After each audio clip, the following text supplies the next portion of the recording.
Okay, so you guys been keeping us busy with all the NBA stuff going on lately. Definitely keeping things interesting. Yeah, no kidding. Yeah. Um, Yeah. we're going to focus on two really big things that have everybody buzzing right now. Sounds good. The first is that crazy technical foul and ejection that happened in the Lakers and Thunder game. Oh, yeah. And then the second thing is that shocker out of Denver.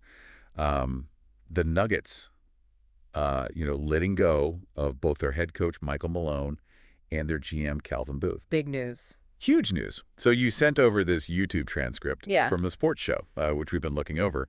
And our goal here, like always, is to really try to unpack what went down, like the initial reactions from people, and then think about what this could mean, going forward. Yeah, for sure. So let's jump right into that Lakers-Thunder game. What do you think? Yeah, so this was a quick turnaround rematch, right? The Lakers had just beaten the Thunder a couple days before. Right. And obviously, with the playoffs right around the corner, every single game is so important, especially for a team like the Lakers who are trying to, solidify their playoff position. Absolutely. And the source we have really highlights that these key moments in this game started to get really intense late in the third quarter. Okay. So the Lakers were down by 7 points at that point, 84-77, with about 9 minutes left in the quarter. All right, so still a close game. Oh, yeah, very close. Setting up for a really good finish. Exactly. And that's exactly what we got. The momentum starts swinging back and forth.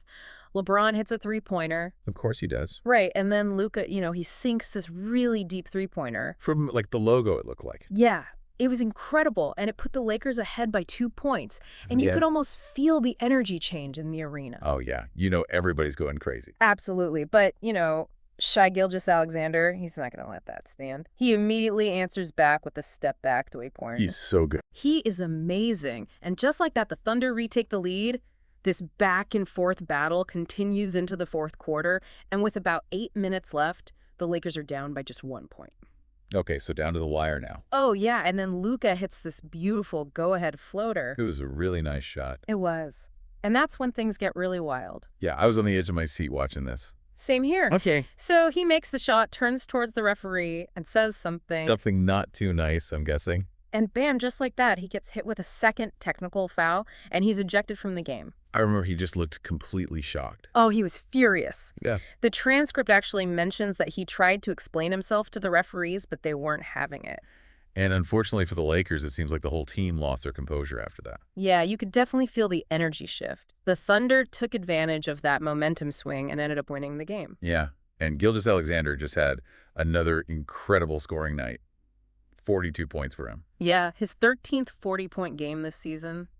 That guy is something else. He's a beast. Yeah. I mean, unstoppable sometimes. For real. But to Luka's credit, it seems like he did take some responsibility for what happened. Right.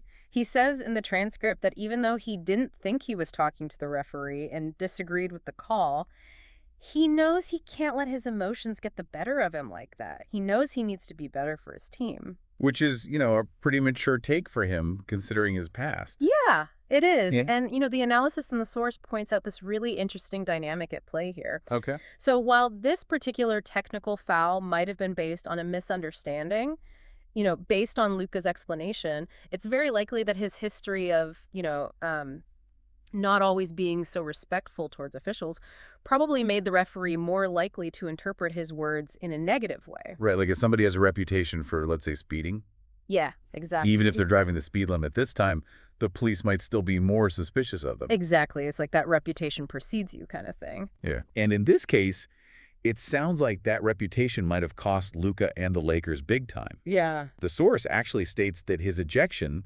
materially impacted the outcome of the game.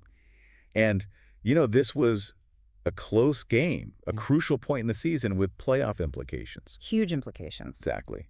So, yeah, pretty frustrating situation all around. It is, but, on the flip side, the analysis also emphasizes that Luka heavily contributes to allowing this to happen. Oh, yeah, he definitely doesn't help himself sometimes. Right. It's like this cycle that keeps repeating itself. Right. He gets frustrated, he lets his emotions get the best of him, he gets called for a technical, and the cycle continues. Mm-hmm. It's interesting how a player's past behavior can almost become a self-fulfilling prophecy with the referees. I mean, have you ever seen that? Where, it's like they almost expect him to mess up at this point. It definitely feels that way sometimes, and it's a shame because he's such a talented player. But there's hope expressed in the transcript that maybe this could be a turning point for him. He's on a new team now with the Lakers. He's got new teammates, a new coach who really emphasizes accountability. It's almost like this incident, as frustrating as it was, could be the thing that pushes him to finally address this issue in his game. That's an interesting way to look at it. Yeah, maybe this is the wake-up call he needed. Well, we'll definitely be watching to Okay. see how he responds. For sure. But like you mentioned earlier, this game and even the potential playoff implications for the Lakers were kind of overshadowed by some other really shocking news that came out that night. Yeah, right before the games even started, Exactly. the Denver Nuggets fired their head coach, Michael Malone, and their general manager, Kelvin Booth. Talk about a bombshell. I know, right? This is just 3 games left in the regular season, and they're sitting at 4th in the Western Conference. Yeah, I mean, what? it's wild. And, you have to consider Michael Malone's history with the Nuggets. Right, he's been there a while. He's been there for a decade. He led them to their first ever NBA championship just 2 years ago. And they were looking really good again this year. Yeah, and he holds the record for most wins as head coach in franchise history, so it's not like they were struggling or anything. Right, it just seems like out of nowhere. Totally. So assistant coach David Alleman is taking over as the interim head coach, but Yeah. the immediate reaction from everybody, fans, analysts, everyone was just complete and utter disbelief. I mean, everybody was asking why. Right, why now? Why make this change when the team is doing so well? It's a head-scratcher, for sure. And according to the transcript, Nuggets governor Josh Kroenke didn't take any questions from the media. But in a statement released to the team media, he said that winning can mask bigger problems. So that's pretty cryptic. It is. Yeah. It's really open to interpretation. So what do you think he means by that? Well, the analysis in our source suggests that Kroenke might have felt that a successful playoff run could actually distract from some underlying issues that he felt needed to be addressed. Interesting. Yeah, it seems like he had already made up his mind to move on from Malone regardless of how they did in the playoffs. Wow. But if they were having these bigger problems, wouldn't they have shown up in their performance on the court? You would think so, right? But the source also mentions that it's really unusual for the Kroenke family to make these kinds of rash decisions. Right. They own a whole bunch of championship-winning teams. They do. The Rams in the NFL Arsenal and the Premier League, the Colorado Avalanche in the NHL. And, of course, the Nuggets. Yeah, and they're known for being pretty patient with their coaches and GMs. They usually give them a lot of time to build something. So the fact that they decided to part ways with Malone, who just brought them a championship just a couple years ago, really suggests that something else is going on here. Yeah, there must have been some serious issues behind the scenes for them to make this kind of move. So maybe this isn't just about Malone's coaching then. Right. The source speculates that it could be related to some personal issues, maybe a conflict with the GM, Calvin Booth, or even a strained relationship with ownership. It's hard to believe that they would fire a coach with his track record purely based on wins and losses. Right. Especially after just winning a championship. And one of the analysts in the transcript actually brings up the point that ultimately owners have the right to make these decisions whether or not everyone else agrees with them. That's true. Huh? But it still doesn't really explain why they felt the need to do this right now. Right.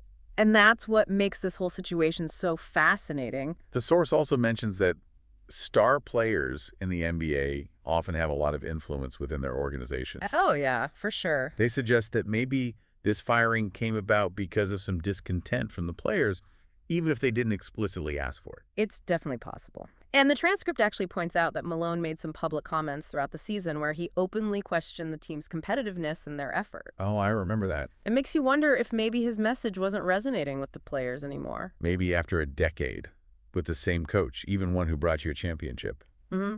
You know, maybe the players just needed a fresh voice. Maybe, or maybe the organization just felt like they needed to make a change to appease their star players. And that brings us to Nikola Jokic. The Joker. Right, the transcript really highlights Malone's coaching style.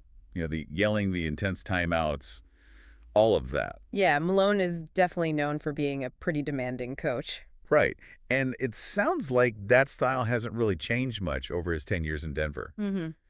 The source actually poses the question of whether that kind of intensity had just become too much for Jokic after all these years. I mean, it's possible. It's like, you know, maybe after a while, even if you respect your coach and appreciate what he's done for you, You just need a different approach, Right, like maybe you need someone who's a little more laid back. especially if you're a superstar player like Jokic who's already proven himself. Exactly. And the source makes a really interesting point here.